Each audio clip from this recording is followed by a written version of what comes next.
this performance and this knockout was less about the performance itself and more about its relation to the rest of the heavyweight division, meaning that if AJ looks bad here, is he no longer a top heavyweight? If he looks great here, is he still a top heavyweight? Well, I think he's always been a top heavyweight. He's going to be a top heavyweight for a while. I think he's going to struggle and has struggled with, smaller, faster fighters like Usyk, like Ruiz, like Franklin. But these big dudes like Helenius and even White, they got the power to hurt him more than the smaller dudes, but they're also slower, and he's a big, athletic, agile heavyweight, and so he's able to get out of the way of a lot of their shots and counter them.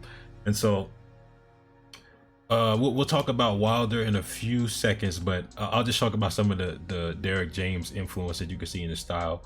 Working behind a stiff, heavy jab. His jab is stiff and it's a big, stunning jab. Like, his jab is heavy. And then being patient, walking down the opponent at times, and coming behind that open high guard that at times he would turn that right hand over, catch and parry the jab so he could counter with his own. Working behind a jab to the body too, and you can see that jab to the body set up the right overhand or more of a cross, but regardless. So when it comes to Wilder, I think there's a couple things that helps him as far as the stylistic changes, and it's a couple things that hurts him. For one, I think him working behind that tighter guard is really going to help him, because Wilder's going to be throwing missiles, and if he gets hit clean, it's over for AJ, to be honest with you.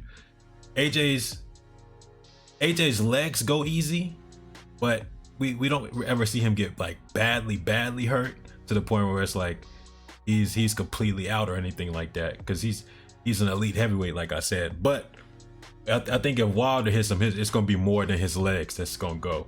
But on the other hand, AJ's power is underrated in the sense that we saw what Fury could do to Wilder. AJ would do even worse. AJ hits really hard himself, as you can see. So I think Wilder's speed will be a problem for AJ, but that's what I'm saying. So one thing he needs to bring back more, I think, is kind of relying on his agility, not overdoing it, because he don't got the gas tank for that. But if you, my previous video, when I was talking about his best performance, one thing I focused on was that springy, reactive, bouncy movement he got, where he was kind of on his toes more. Again, that's not something he should do for the whole fight, because he don't got the stamina for it. But sometimes he has to get out of the pocket using that agility. And he's in this fight, and with some Derek James fighters, his feet is kind of stuck in the mud, So Derek James was even telling him step around with that left hook and stuff like that. But when he relies on that agility, he can set up his shots better. You see how he steps in behind that right hand to get that KO. And then I think the key with Wilder is going to be sticking behind that guard, getting out of there when you need to, and then coming forward on Wilder to make him open up. When he opens up, you counter. I think that's how he beats Wilder. And I think with Wilder, he just Wilder don't really come with too many game plans, and if he do, they don't last too long. But Wilder just need to land the right hand as usual. I think Wilder need to just stay on the outside, let AJ come to him, kind of like what he did, how he did Helenius.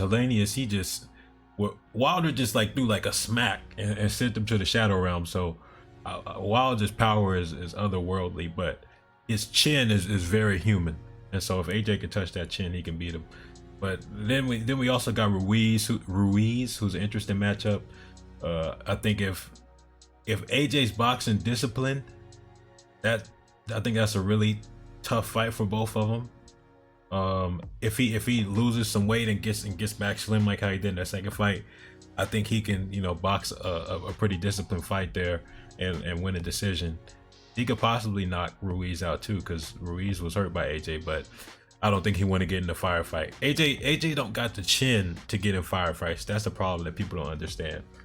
To be honest, Wilder don't got that either, and that's what makes this fight so great. Hopefully that's the next fight on the horizon, which is why I'm focused on that fight, because that's the fight I think everybody wants to see, because somebody's getting knocked out in that fight, either Wilder or AJ. Y'all can tell me who y'all think will win that fight in the comments below. Immortality Serum out.